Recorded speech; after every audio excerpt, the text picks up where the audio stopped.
जमा होते आणि स्वतः माझे भगवान परमात्मा त्या कीर्तनामध्ये नाचत होते आणि नाचता नाचता माझ्या भगवान परमात्म्याची फजिती झाली। तेवढ्यात कबीर महाराज वर्णन करतात की सावध होय देवा ऐसा बोले कबीर। अशा प्रकारे छान असं कीर्तन रंगलेलं होतं आणि काही वेळानंतर कीर्तन समाप्त झालं आणि संपन्न झाल्याच्या नंतर भगवान परमात्मा माऊलींकडे आले आणि म्हटले, माऊली कसं येणं केलं इकडे? त्यावेळेला माऊली म्हणतात, भगवंता मला तुमच्यासोबत एकांतात बोलायचं आहे। दोघेही एकांतात जातात। त्यावेळेला भगवान परमात्मा हितगुज विचारायला लागतात। माझे माऊली म्हणतात, पुसता सावी हितगुज मात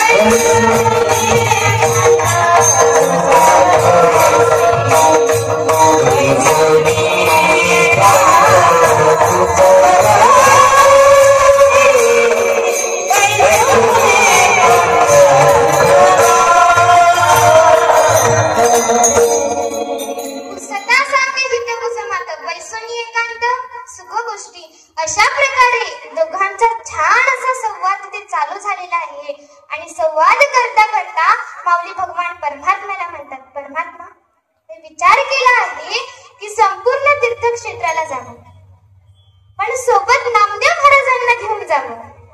भगवंताने मनातल्या मनात विचार केला बरं का, म्हटले आता नामदेव माझ्याशिवाय राहू शकत नाही, मी नामदेवाशिवाय राहू शकत नाही, याला पाठवायचं तरी कसं? आणि नाही म्हटलं तर स्वतः त्याला न्यायला कोण आलेले आहे? ज्ञानियांचे राजे असणारे स्वतः ज्ञानेश्वर माऊली त्याला नेण्यासाठी आले आहे। कसं करायचं? तेवढ्यात नामदेव महाराज तिथे येतात। नामदेव महाराज म्हणतात, काय झालं भगवंता एवढा तू चिंतित का बरं आहे? भगवान परमात्मा म्हणतात, अरे नामदेवा माऊली तिला नेण्यासाठी आलेले आहे। नामदेव म्हणतात, कुठे? संपूर्ण तीर्थक्षेत्राला ते चालले आहेत, त्यांच्यासोबत तुला जायचं आहे। नामदेव महाराज म्हणतात, भगवंत तुला माहिती आहे तुझ्याशिवाय मी राहू शकत नाही, माझ्याशिवाय तू राहू शकत नाही, तू हो बोललाच कस काय?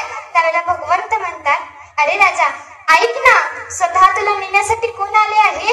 ज्ञानाचा सागर असणारे माऊली सका ज्ञानोबा तुला नेण्यासाठी आलेले आहेत। त्यावेळेला भगवंत म्हणतात की अरे नामदेवा तो आणि मी नाही, तुझा ज्ञानदेव आत्मा माझा तो वेगळा नाही, मीही वेगळा नाही, आम्ही दोघं एकच आहोत, तू त्यांच्यासोबत जा। नामदेव महाराज रेडी झाले, दोघेही निघायला लागले। तेवढ्यात नामदेव महाराज म्हणतात, पण भगवंत मी चाललो आहे पण एका अटीवर। कोणत्या? ज्या देवाच्या कटेवर हात नसतील त्याचे दर्शन मी घेणार। भगवंत म्हणता, घेऊ नको पण सोबत जा। अशा प्रकारे दोघेही तिथे निघून गेले आणि काही दिवसानंतर भगवान परमात्म्याच्या कानावरती बातमी आली की माझे नामदेव आणि ज्ञानदेव दोघे सोबत परततायत। त्यावेळेला भगवान परमात्मा तिथे जाऊन त्यांच्या स्वागतासाठी उभे होते। तेवढ्यात नामदेव महाराज दुरून दिसले, दोघेही असे पळत आले आणि एकमेकांना कडकडून मिठी मारली। महाराज ज्या प्रकारे एखाद्या आईने आपल्या पोटच्या लेकराला 2 दिवसानंतर भेटल्याच्या नंतर महिन्या भेटण्याच्या नंतर त्याची कडकडून मिठी मारावी, अशा माझ्या भगवान परमात्माने त्या नामदेव महाराजांना मिठी मारली। आणि त्यावेळेला प्रश्न केला की नामदेव महाराज तुम्ही संतांच्या संगतीमध्ये गेले होते, तुम्हाला तिथे जाऊन कसं वाटलं? नामदेव महाराज म्हणतात, अभंगाच्या पहिल्याच्या संत संगतीचे काय सांगू, संत संगतीचे काय सांगू,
नाही.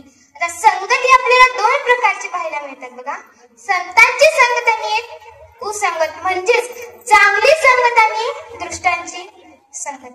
चांगल्या संगतीला गेल्याच्या नंतर आधी त्रास होतो, नंतर सार्थक झाल्याशिवाय राहत नाही. आणि वाईटांच्या संगतीला गेल्याच्या नंतर आधी आराम होतो, मजा होते, पण नंतर नाश झाल्याशिवाय राहत नाही.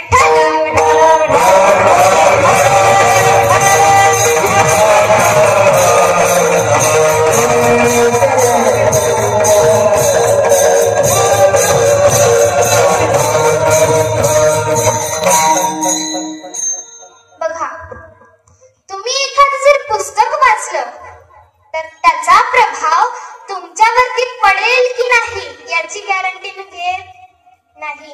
एखादं कीर्तन ऐकल्याच्या नंतर त्याचा प्रभाव तुमच्यावरती पडेल की नाही याची देखील मी गॅरंटी घेत नाही. पण कुठल्याही संगतीला जा, त्याचा प्रभाव तुमच्यावरती पडल्याशिवाय राहणार नाही याची मी 101% गॅरंटी घेते.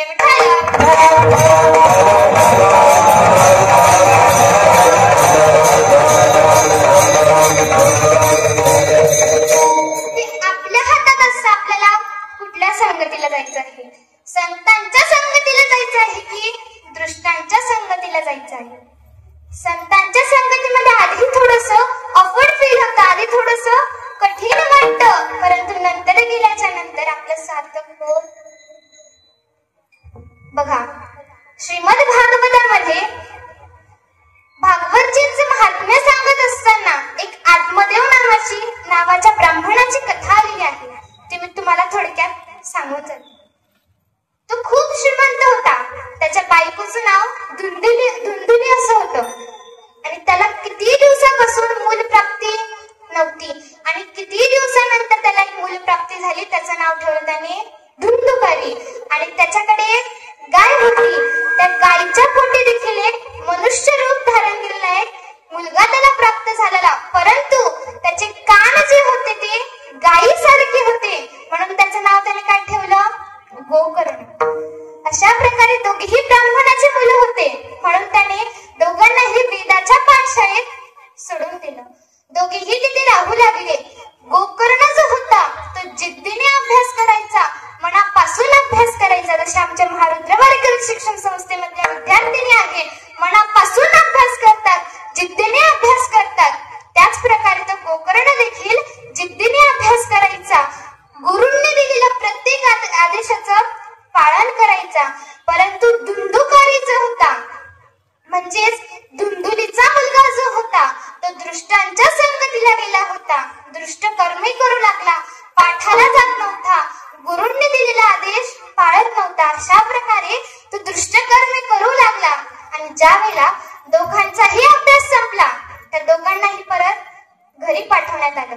घरी आल्याच्या नंतर आत्मदेवाने बघितलं की आपला मुलगा गोकर्ण हा महान असा पंडित झालेला आहे, परंतु धुंदुकारी जो आहे तो दृष्टांच्या संगतीला गेला आहे, दृष्ट कर्मे करू लागला आहे. त्याला खूप दुःख झालं. काही दिवसांनी तो धुंदुकारी खूपच दुष्टकर्मे करू लागला.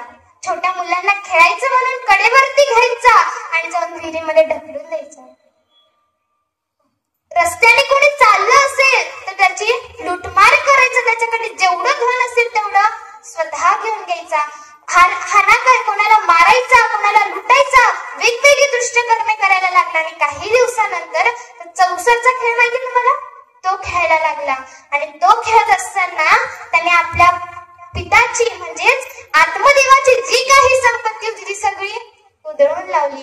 आत्मदेवाकडे काहीच उरलं नाही, म्हणून आत्मदेव आणि गोकर्ण हे दोघेही वनामध्ये निघून गेले. आणि धुंदुली म्हणजेच धुंदुकारीची आई आपल्या पुत्राच्या अशा ताणाखाली तिने देखील विहिरीमध्ये उडी मारून घेतली. एकटाच उरला महाराज. काय करावं? त्याने एका वेश्येशी लग्न केलं आणि तिला घरामध्ये आणलं. आता परिवाराचं पोट भरायचं म्हणून कर्म करावं की नाही? त्याने कर्म केलं नाही. रोज चोरी करून यायचं आणि घरच्यांचं पोट भरायचा. एका रात्री वेश्येच्या मनात आलं की जर हा असं रोजच चोरी करायला लागला तर एखाद्या दिवशी राजा त्याला येऊन पकडून घेतील आणि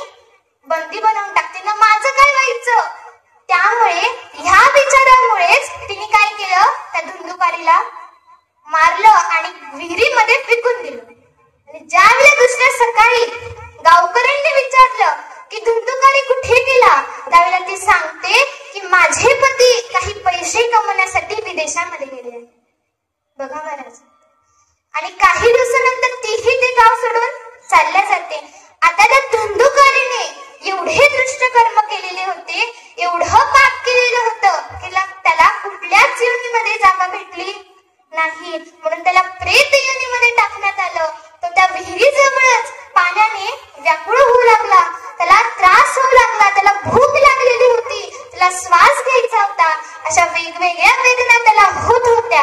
दृष्टांत इथे संपला. मला सिद्धांत, माझा दृष्टांताचा सिद्धांत असा सांगायचा आहे की आपलं हे कर्म करायचं वय आहे. खरं करून मला विद्यार्थ्यांसाठी सांगायचं आहे की आपलं हे काय आहे, अभ्यासाचं वय आहे.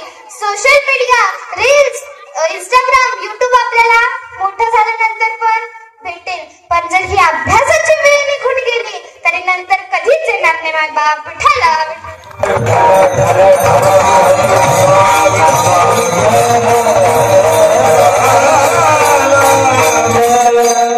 चांगली संगत, संतांची संगत जीवनामध्ये खूप इम्पॉर्टंट महाराज, खूप महत्वाची आहे.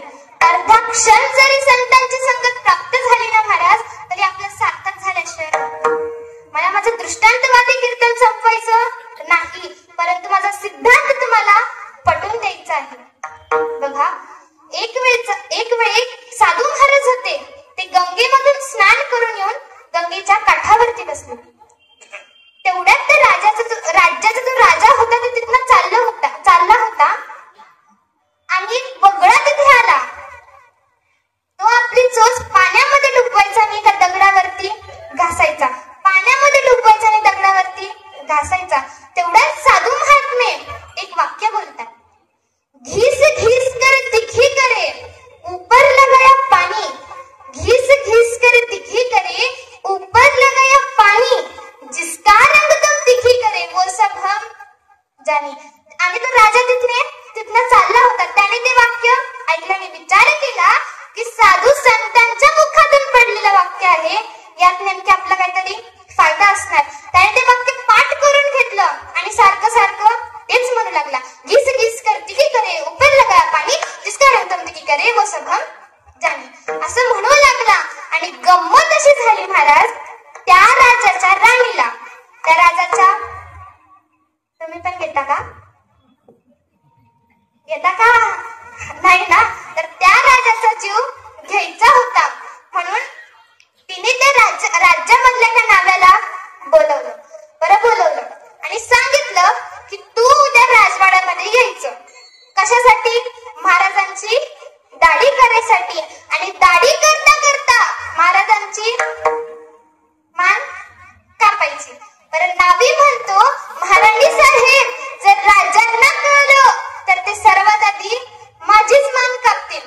राणी म्हणते, जर तुला जिवंत राहायचं असेल तर माझा आदेश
होती दासी पटराणी केली तिसी आधी होती दासी पटराणी केली तिसी तिचे हिंडणी राहिना मूळ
लक्षणातून श्रेष्ठ आहे. कळले का ते मुद्दे?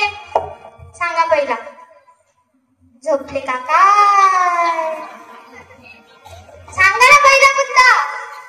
चरित्रातून श्रेष्ठ आहे, महिमेतून श्रेष्ठ आहे आणि लक्षणातून श्रेष्ठ आहे. आता चरित्रातून श्रेष्ठ कशा आहेत बघा. मीराबाईंचं चरित्र आपल्या प्रत्येकाला ज्ञात आहे. एवढा त्या भगवान परमात्म्यावरती विश्वास होता, त्याच्या नामस्मरणामध्ये एवढे रमून गेले होते की राजासाहेबांनी राणासाहेबांनी त्यांना विष दिलं तरी भगवान परमात्म्याचं चरणामृत म्हणून प्राशन केलं. महाराज राणाने विष दिया मानमृत प्रिया मीरा सागर में सरिता समानी रही. राणाने विष दिया मानमृत प्रिया मीरा सागर में सरिता समानी रही. दुख लाखों सहे मुख से गोविंद कहे मीरा गोविंद गोपाल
उचलली, कानाला लावली, आवाज आला नाही. दुसरी उचलली, कानाला लावली,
आणि श्रेष्ठ आहे विठ्ठल.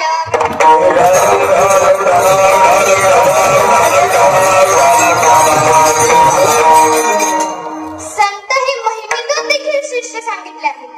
कसे? उदाहरण देऊन सांगते बघा. आपले ते काल्याचं कीर्तन होतं की नाही? त्यावेळेस आपण काय करतो? काला करतो. आणखीन काय करतो? दहीहंडी फोडतो. फोडल्याच्या नंतर सर्व महिला मंडळांची तिथे गर्दी होते. कशासाठी? खापर उचलण्यासाठी. बरं, खापर उचलण्यासाठी महाराज आपल्या मुकुंदवाडीच्या स्मशान भूमीमध्ये खापरांची काही कमी आहे का? आहे का? नाही ना.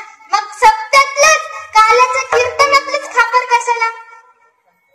बघा, असं सांगितलं आहे की जर काल्याच्या कीर्तनातलं खापर आपल्या घरामध्ये असेल तर आपल्या घरामध्ये धनधान्याला कमतरता भासत नाही, नेहमी बरकत येते. बघा महाराज, मामा, ओ मामा, मामा, यावर्षी काल्याच्या प्रसाद असतो त्याच्यासाठी नाही, खापरासाठीच महिला मंडळाची गर्दी आहे. हो की नाही?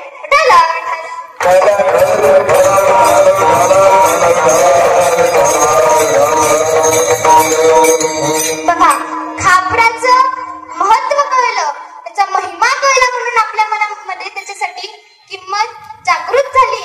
त्याच प्रकारे ज्या वेळेला संतांचा महिमा कळतो त्यावेळेला आपल्या मनामध्ये त्यांच्याबद्दल किंमत जास्त होते. संत संगतीचा महिमा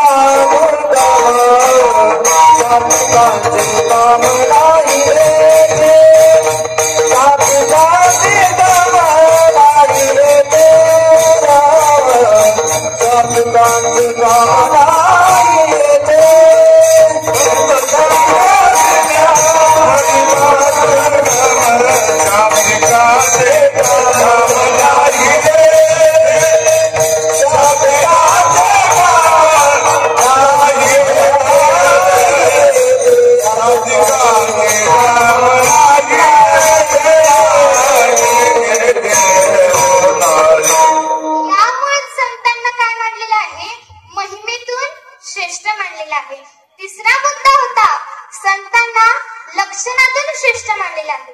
बघा, एक श्लोक आलेला आहे, सिद्धस्य लक्षणानि साधकस्य साधनानि भवन्ति. म्हणजेच सिद्ध पुरुष म्हणजेच साधू पुरुष यांच्याच लक्षणे साधक बघतो आणि ते लक्षणे आपल्या साधनामध्ये आणतो, म्हणून तो साधकाच्या पदवीवर सिद्धाच्या पदवीवरती जातो. महाराज काय लोकांना चिरलं नाही, सोपं करून सांगते विठ्ठल.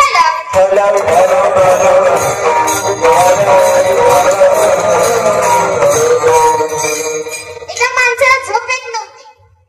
तो वैद्यांकडे गेला आणि म्हटले, वैद्य झोपच येत नाही. वैद्य म्हटलं, झोप येत नाही? मग एक काम कर. काय? रोज झोपताना कोमट दूध करून पी. त्याने 8-15 दिवस कोमट दूध करून पिलं. परत आला आणि म्हटलं, वैद्य झोपच येत नाही. झोप येत नाही? एक काम काय, त्यात जायफळ टाकून पी. बरं, जायफळ टाकून पिलं. 8-15 दिवसानंतर परत आला, म्हटलं, वैद्य झोपच येत नाही. झोपच येत नाही? मग काय? त्याच्यासाठी एक काम कर. काय करू? बरं, कीर्तनाला जाऊन बस. तो गेला कीर्तनाला. कोणाच्या? इंदरीकरांच्या. महाराज, झोप येईल का?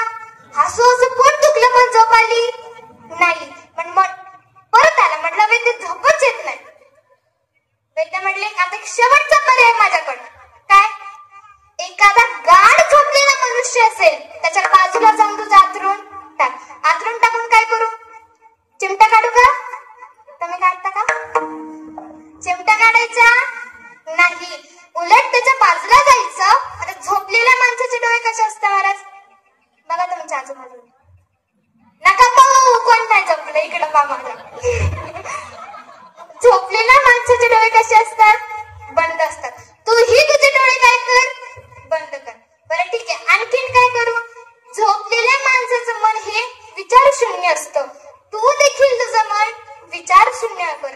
त्याचे जे हात पाय असतात ते हसण्यायोग्य असतात. तर तू तुझे हात पाय कर. कसे कर? हसण्यायोग्य कर. गाढ झोप लागल्याशिवाय राहणार नाही. बघा, ज्या माणसाला झोप येत नाही तो एखाद्या गाढ झोपलेल्या माणसाचे लक्षण आपल्या स्वतःच्या झोपेमध्ये आणतो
नामा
शरीराचा ब्रह्म नेनेकटा इहलोकामध्ये वावरत असताना ते प्रत्येकामध्ये त्या भगवान परमात्म्याला बघतात आणि एकच उपदेश करतात काय की अरे बाबांनो त्या भगवान परमात्म्याचं नामस्मरण करा.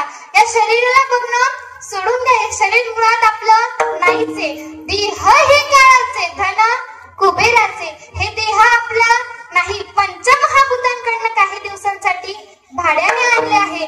ज्या प्रकारे आपण एखाद्या भाड्याच्या घरात राहत असेल तर त्यांनी आपल्याला टाइम लिमिट दिलेली असते आणि ज्या वेळेला ते टाइम लिमिट संपेल आपल्याला तेव्हा ते घर खाली करावं लागतं. त्याच प्रकारे या शरीराचा जिंदगी एक किराए का घर है. जिंदगी एक किराए का घर है. एक ना एक दिन बदलना पड़ेगा.